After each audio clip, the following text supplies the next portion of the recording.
మీ ఎలాంటి వ్యాపార ప్రకటనలకైనా వెంటనే మా ఛానల్ సంప్రదించండి. అందరికి నమస్కారం. నేను శిరీష. ప్రస్తుతం మనతో పాటు ఉన్నారు ప్రముఖ ఆధ్యాత్మికవేత్త జ్యోతిష పండితులు శేషగిరిరావు గారు. గురుగారితో మాట్లాడదాం. నమస్కారం గురుగారు. గురుగారు, ఈ మే మాసంలో వృషభ రాశి వారికి ఎలా ఉండబోతుందంటారు? ఎలాంటి జాగ్రత్తలు తీసుకోవచ్చు అంటారు? ఆర్థిక పరంగా, ఆరోగ్య పరంగా ఈ మాసంలో వీరికి గ్రహ గోచారం ఎలా ఉంటుందంటారు? తప్పకుండా వృషభ రాశి వారికి అయితే కనుక ఈ నెలలో ఎక్కువ శాతం అయితే కనుక వీరికి కూడా మంచి ఫలితాలే ఎక్కువగా కనిపిస్తున్నాయి. ఎందుకంటే ఏదైతే ఆర్థిక విషయాలకు వస్తే ఖచ్చితంగా రెండో ఇంట్లో ప్రస్తుతం అయితే కనుక గురుడి యొక్క సంచారం అనేది ఉంది, తర్వాత శుక్రుడి యొక్క సంచారం అనేది ఉంది. సో ధనస్థానంలో వీళ్ళిద్దరి వల్ల మాత్రం ఆర్థికంగా బాగానే అభివృద్ధి రావటం అనేది ఉంటుంది. కానీ అసలు ధనాధిపతి ఎవరైతే ఉంటారో ఆయన ప్రస్తుతం అయితే కనుక మనకి ఏప్రిల్ 30 నుంచి ఇంచుమించుగా నెలాఖరు వరకు కూడా, అంటే మే నెలాఖరు వరకు కూడా వేల్లోనే ఉండటం అనేది జరుగుతుంది. సో అందుకని డబ్బు రావటము తేలికే, డబ్బు పోవటము తేలికే. సో అటు శుక్ర సంచారం, గురుడి సంచారం వల్ల అవసరానికి బాగానే ధనం అందటం అనేది అయితే ఉంటుంది. కానీ ద సేమ్ వే మళ్ళీ అదే ధనాధిపతి వ్యయంలో కూడా ఉండటం వల్ల ఎంత ధనం వచ్చినా కూడా, ఎంత నిలుపుదల చేద్దాం అనుకున్నప్పటికీ కూడా కొత్త ఖర్చు వీళ్ళని వెతుక్కుంటూ రావటం అనేది అయితే ఉంటుంది. సో అందుకని రావటం ఉట్టిదే, పోవటం ఉట్టిదే అన్నట్టుగా అలా పాట పాడుకోవాల్సిందే. సో ఆ రకంగా ఉంటుంది, బ్యాలెన్స్ అయిపోతుంది అప్పటికప్పుడు. కానీ భయపడక్కల చింత అయితే లేదు. అమ్మో అంత ఖర్చు వస్తే నేను తట్టుకుంటానా లేదా అంటే మటుకు తట్టుకుంటాను. సో ఆ రకంగా మాత్రం ఊరట ఉంది కాబట్టి అదే పెద్ద బలం అది. సో అప్పు పెరిగిపోయి ఖర్చు పెరిగితే బాధ, కానీ ఆదాయానికి తగిన ఖర్చు వచ్చినప్పుడు అంత మరీ బెంగ పెట్టుకోకల్లా. బట్ కానీ సాధారణంగా వృషభ రాశి వాళ్ళు ఏంటంటే ఎంతో కొంత కొద్దిగా వ్యాపార తత్వం అనేది ఉంటుంది. కొద్దిగా దాద్దాము, ఒక ప్రణాళికగా వెళ్దాము అనుకుంటారు. కానీ అంత ఈజీ లేదు ఈ నెల. వాళ్ళు ఎన్ని ప్రణాళికలు రచించినప్పటికీ కూడా మరొక కొత్త ప్రణాళికలో ఖర్చు వెతుక్కుంటూ వస్తుంది. సో అందుకని అక్కడ కొద్దిగా బంగపాటు అనేది ఉంది. But okay, manageable. కనుక అంత మరి కంగారు అయితే అవసరం లేదు. మరి విద్యార్థులకు ఎలా ఉంటుందంటారు ఈ మాసంలో? ఖచ్చితంగా విద్యార్థులకి అయితే కనుక ఖచ్చితంగా మంచి ఫలితాలు ఉన్నాయి. ముఖ్యంగా ఎవరైతే శని వేళకి మేలు చేసే గ్రహం, అంటే ఇటు అదృష్టానికి సంబంధించిన వాడు, తర్వాత చదువులకి సంబంధించిన వాడు, ఉద్యోగాలకు సంబంధించిన వాడు, ప్రస్తుతం లాభంలో ఆయన సంచరించడం అనేది జరుగుతుంది. అయితే మే 15వ తారీఖు వరకు అయితే కనుక ఇంకా మంచి ఫలితాలు ఉంటాయి. అంటే మొదటి 2 వారాలు ఇంకా మంచి ఫలితాలు ఎక్కువ ఉంటాయి. సో మొదటి 2 వారాల్లో ఏవైనా సరే వివిధ పరీక్షలకి వెళ్తున్న విద్యార్థులు ఉంటే కనుక ఖచ్చితంగా పర్సంటేజ్ ఎక్కువగా ఊహించవచ్చు. కానీ అదే మే 15వ తారీఖు తర్వాత రాసే పరీక్షలు ఏవైనా ఉంటే కనుక అటు ఓవరాల్గా సక్సీడ్ అవుతారు, కానీ అనుకున్నంత పర్సంటేజ్ అయితే కనుక రాదు. సో అక్కడ కొద్దిగా అయ్యో తగ్గిపోయాయి, మనం ఇంత బాగా రాసామే అనే భావన ఉండొచ్చు. కానీ బట్ మే మొదటి 2 వారాల్లో అయితేనే ఇంకా బాగా బలమైన ఫలితాలు అనేవి ఉంటాయి. సో బట్ విద్యార్థులకైతే ఓవరాల్గా ముందుకెళ్తారు అంటే వెళ్తారు. ఉద్యోగ వ్యవస్థలో ఉన్న వరకు ఎలా ఉంటుందంటారు? ఉద్యోగస్తులకి కూడా ఖచ్చితంగా మంచి ఫలితాలే ఉన్నాయి. ఎందుకంటే ఇందాక మనం చెప్పుకున్నట్టు ఉద్యోగ కారకుడు కానీ, ఉన్నత చదువుల కారకుడు కానీ శని అయ్యిండి లాభంలోనే సంచరిస్తున్నాడు గత కొద్ది నెలలుగా. సో పైగా ఇప్పటిదాకా కూడా మే 15 దాకా కూడా ముఖ్యంగా ఆయన సొంత నక్షత్రంలో మరింత బలంగా తిరగటం అనేది ఉంది గోచారరీత్యా. కానీ ఆ తర్వాత ఇప్పుడు వేయంలో ఉన్న బుధుడి నక్షత్రం, రేవతి నక్షత్రంలోకి చేరుకోవటం అనేది ఉంటుంది. కాబట్టి మే 15 తర్వాత నుంచి వృత్తి ఉద్యోగాల్లో కొద్దిగా ఒత్తిడి పెరుగుతుంది. సో కొత్త వచ్చి వీళ్ళ మీద ఏవో ఒకటి పట్టం అనేది ఉంటుంది, అంటే బాధ్యతలు అవ్వచ్చు. సో టార్గెట్లు అంటూ ఉంటారు వీళ్ళకి. ఈ టార్గెట్ లెవెల్స్ పెరగటం, సో కొద్దిగా మానసిక చికాకు అనేది మధ్య మధ్యలో పెరుగుతుంది.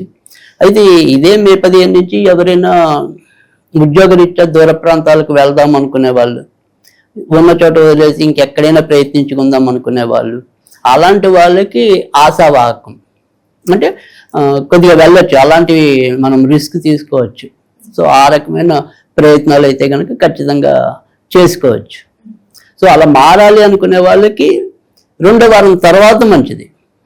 ఉన్న చోట మంచి అంటే ముందే మంచిది, 15 రోజుల్లోపే మంచిది. ఒకవేళ మారాలి అనుకుంటే ఆ 15 15 తర్వాత, మే 15 తర్వాత. మరి వివాహ యోగం కూడా ఉందంటారా వీరికి? ప్రస్తుతం వివాహాధిపతి వీళ్ళకి మే 11వ తారీఖు నుంచి వ్యయంలో సంచరించడం అనేది ఉంది. ఈ మే 11 నుంచి కొత్తగా వివాహం అవటం అనేది ఇబ్బందితో పాటు ఇప్పుడు ప్రస్తుతం ఎవరైతే భార్యాభర్తలుగా ఉంటారో వారి మధ్య కూడా ఎక్కడొక్కడ చిన్న చిన్న ఇబ్బందులు వస్తూ ఉంటాయి. సో ఆయన మనకి వ్యయంలో ఉండటం చేత, సో అందుకని భార్యాభర్తలు కూడా వారి యొక్క సఖ్యత విషయంలో మధ్యలో ఇబ్బంది పడాలి. లేదు అప్పుడప్పుడు కొన్ని ఉద్యోగాల్లో ఈ డిప్యుటేషన్ అనుకోండి ఏదైనా కానీ వేరే చోటుకి పంపించే పరిస్థితులు వస్తుంటాయి ఆకస్మికంగా.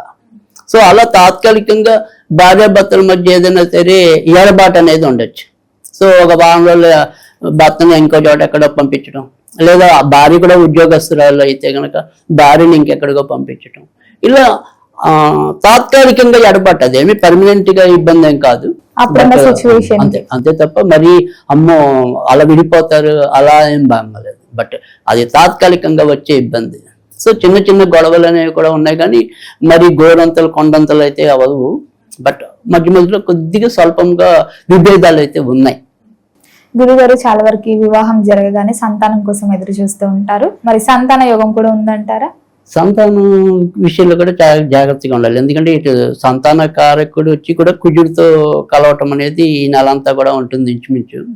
సో అందుకని ఖచ్చితంగా ఆల్రెడీ ఇప్పటికే కొద్దిగా లేత నెలల్లో ఉన్న స్త్రీలు కూడా జాగ్రత్తగానే ఉండాలి, నవజాత గర్భిణీలు.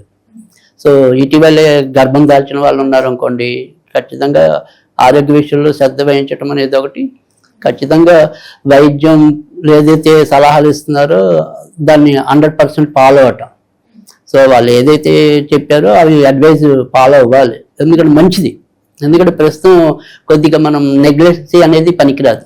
సో నిర్లక్ష్యం లేకుండా ఎంతో కొంత జాగ్రత్త తీసుకోవాలి గర్భిణీ స్త్రీలు. అయితే కొత్తగా గర్భం దాల్చాలి అనుకునే వాళ్ళకి మాత్రం మే నెల అంత మంచిది కాదు.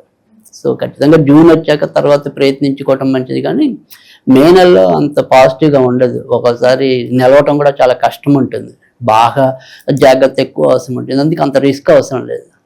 వచ్చే నెల నుంచి అయితే బెటర్. మరి కుటుంబ వాతావరణం కూడా ఎలా ఉంటుందంటారు? కుటుంబ వాతావరణంలో వచ్చేప్పటికి భార్యాభర్తల మధ్య మనం ఇందాక చర్చించుకున్న చిన్న చిన్న ఇబ్బందులు ఉన్నాయని. బట్ ఇక్కడ తల్లిదండ్రులు వాళ్ళ పరంగా మాత్రం మానసికంగా కొంత ఇబ్బంది అనేది ఉంది. ముఖ్యంగా నాన్నగారి ఆరోగ్య విషయంలో ఎంతో కొంత జాగ్రత్త తీసుకోవటం అనేది అవసరం. తర్వాత ఈ జీవిత భాగస్వాముల విషయంలో కూడా ఎవరైనా అంటే పెద్దవాళ్ళు దీర్ఘకాలిక రోగాలతో ఉన్న వాళ్ళు అయితే ముఖ్యంగా ఎవరైనా సరే ఈ డయాబెటీస్ కానీ తర్వాత బీపీ లాంటివి ఏవైతే ఉంటాయో వాళ్ళు కొద్దిగా నియంత్రణ తప్పుతారు. సో అందుకే తల్లిదండ్రుల ఆరోగ్యము తర్వాత 60+ ఉన్న వాళ్ళ ఆరోగ్యము కొంతవరకు జాగ్రత్తగానే ఉండాలి ఈ నెల అంతా కూడా. సో ఆరోగ్యపరంగానే ఇంట్లో అసౌకర్యం, అంతేగాని గొడవలతో అసౌకర్యం కాదు, ఇలా ఏదో రకమైన అనారోగ్యాల వల్ల అసౌకర్యం. మరి ఆర్థిక పరంగా కూడా ఎలా ఉంటుందంటారు? ఆర్థికంగా అందాక మనం కొత్త ఏదైనా సరే ఎంత జాగ్రత్తగా చూద్దాం అనుకున్నప్పటికీ కూడా కొత్త ఖర్చు వెతుక్కుంటూ వస్తుందని మనం చెప్పుకున్నాం. సో అంటే ఇప్పుడు సపోజ్ ఇప్పటిదాకా నాన్నగారు చక్కగా ఆరోగ్యంగా బయటకు వెళ్ళి వస్తున్నారు, తిరుగుతున్నారు. సో ఉన్నట్టుండి ఆయన ఆరోగ్యం మనమేమో ఈ చక్క ఒక 50,000 దాటి పెట్టాం, ఎందుకో ఉపయోగిద్దాం ఇందాక చెప్పుకున్నాం. ప్లానింగ్ ఉంటుంది కానీ ఇంకో కొత్త ప్లాన్ లో ఖర్చులు వస్తాయని చెప్పి. సో అలా ఉన్నట్టుండి ఇంకో దానికోసం దాన్ని మార్చాల్సి వస్తుంది, ఆ యొక్క వ్యయం అనేది ఏదైతే ఉంటుందో. మరి ఉన్న అన్ని రంగాల వారికి కలిసి రావాలంటే ఏ దైవాన్ని పూజించవచ్చు అంటారు? ఎలాంటి పరిహారాలు చేసుకుంటే బాగుంటుంది అంటారు వీరికి? తప్పకుండా ఈ నెలంతా కూడా వీళ్ళు ఎక్కువ శాతం అయితే కనుక వెంకటేశ్వర స్వామిని పూజించుకున్నట్టయితే కనుక మరింత మంచి జరగడానికి ఉంటుంది. కనుక ఏదైనప్పటికీ కూడా బుధవారాలు శనివారాలు వెంకటేశ్వర స్వామి ఆలయాలకు వెళ్ళటమో లేదా వెంకటేశ్వర స్వామికి సంబంధించిన స్తోత్రాలు ఏమైనా కూడా చదువుకున్నట్టయితే కనుక మరింత మంచి ఫలితాలు రావటం అనేది అయితే ఉంటుంది. లేదు ఏదైనా ఒక స్విచ్ వర్డ్ లాగా చదువుకోవాలి అనుకుంటే కనుక amazing divine power begin now, amazing divine power begin now, amazing divine power begin now, అది మంచి పని స్టార్ట్ అవుతుంది. ఓకే, అలా చదివితే ఎంతో కొంత లక్ దైవ బలం మనకి తోడవుతుంది. డివైన్ పవర్ అంటే దైవిక శక్తి, అది మనకి యాడ్ అవుతుంది. గురుగారు మొత్తం మీద మీ మాసంలో వృషభ రాశి వారికి ఎలా ఉంది, ఎలాంటి జాగ్రత్తలు తీసుకోవాలో తెలియజేసినందుకు ధన్యవాదాలండి.